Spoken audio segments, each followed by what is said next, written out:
Madame la présidente, Madame la ministre, Monsieur le rapporteur, qui va arriver, Madame la présidente de la commission, chers collègues.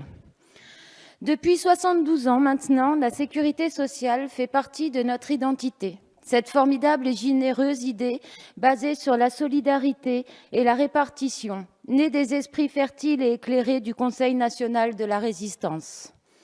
Le ministre du Travail, Ambroise Croizat, en fut le principal architecte.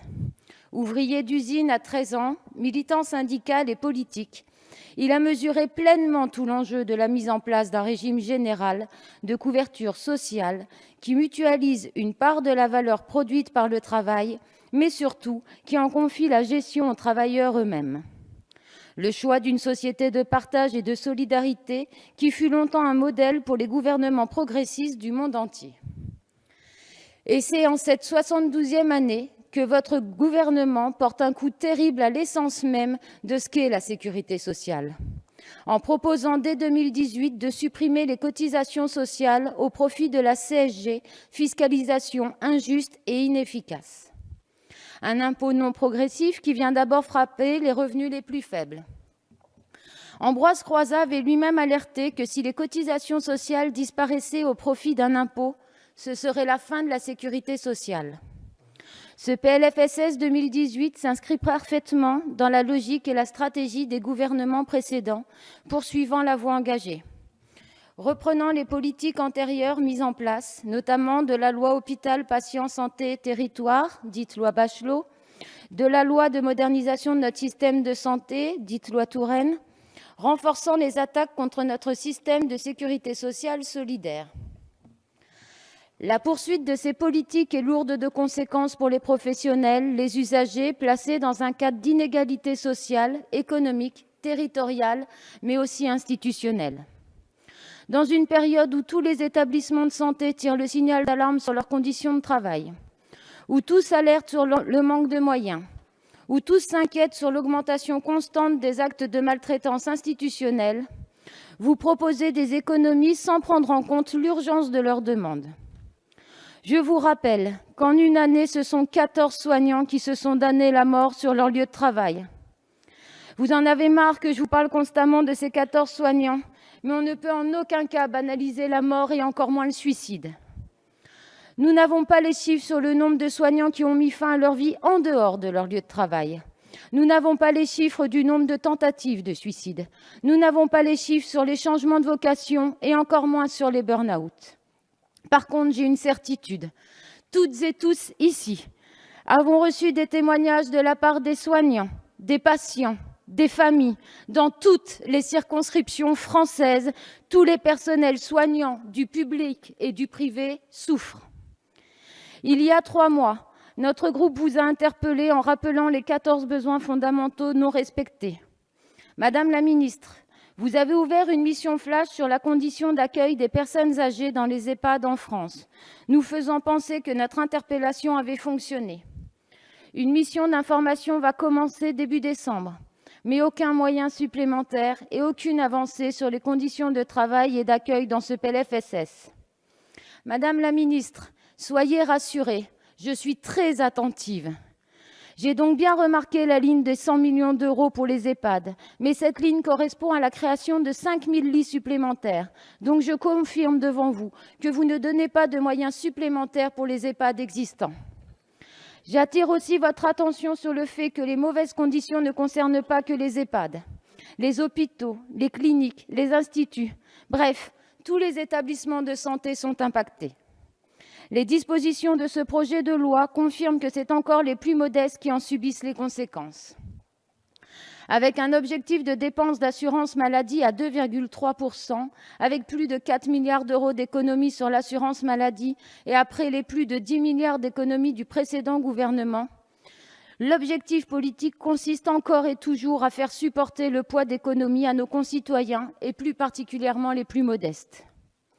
L'adaptation des dépenses aux recettes dans une recherche constante de gains de productivité, inscrite dans les contrats pluriannuels, constitue de fait le cadeau fait aux actionnaires des grands groupes privés. La branche famille en est un bon exemple. Il est aussi évident que le chômage de masse fragilise le système par l'absence de cotisations sociales et patronales. Le maintien des bas salaires, la précarité, les inégalités professionnelles entre les femmes et les hommes ont eux aussi leur part de responsabilité dans la situation de la protection sociale. Chers collègues, savez-vous qu'en 2017, des enfants enterrent leur maman des suites d'un cancer? Pas par manque de prévention, non, mais par manque d'argent. Et oui, en 2017, il existe des témoignages troublants. Par exemple, une femme découvre qu'elle souffre d'un cancer du sein. Mais son mari est en fin de droit. Elle ne peut pas arrêter de travailler et donc perdre la moitié de son salaire pour se faire soigner. Alors elle recule l'échéance des soins.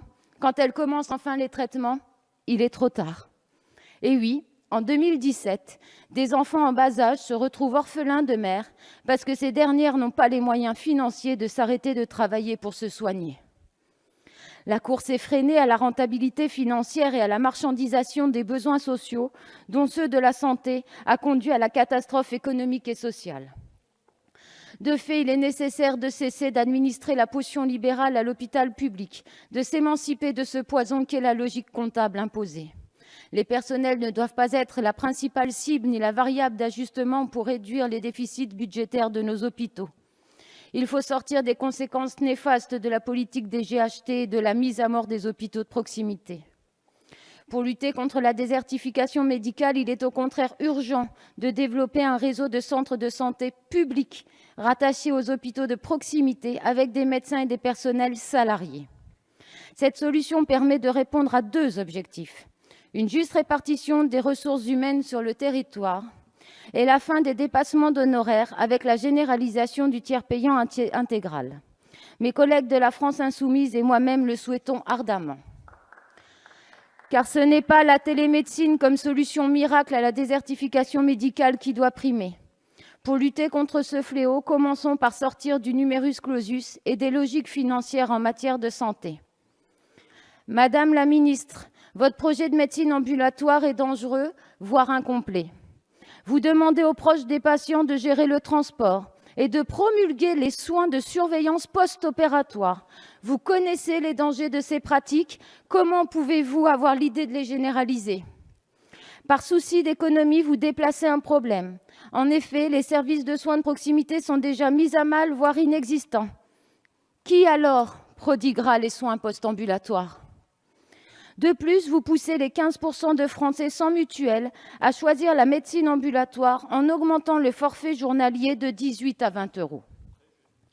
Je tiens aussi à dire un mot sur l'extension de l'obligation vaccinale dont nous sommes de fervents défenseurs, mais qui, tant dans la forme que dans la précipitation de sa mise en place, suscite l'inquiétude et pour certains même le rejet. Après la série de scandales sanitaires que nous venons de traverser, Mediator, Dépakine, et tout récemment le lévothyrox, il aurait été prudent de prendre le temps de la discussion et de l'approfondissement, d'autant que le consensus scientifique demeure aléatoire. Savez-vous, chers collègues, vous qui tenez tant à la prévention chez les enfants, que certains jeunes enfants entrent aux urgences pédiatriques pour déshydratation sévère suite à une gastro-entérite? Une partie du traitement nécessaire, dont le lait infantile conçu pour cette pathologie, coûte entre 20 et 30 euros non remboursés. Beaucoup n'ont pas cette somme d'argent disponible. Beaucoup prennent donc des risques avec la santé de leur enfant, non pas par inconscience, mais toujours par manque d'argent. Allez discuter avec les parents en larmes dans les services d'urgence qui en plus ont le droit à une jolie leçon de morale au cas où ils ne culpabiliseraient pas assez.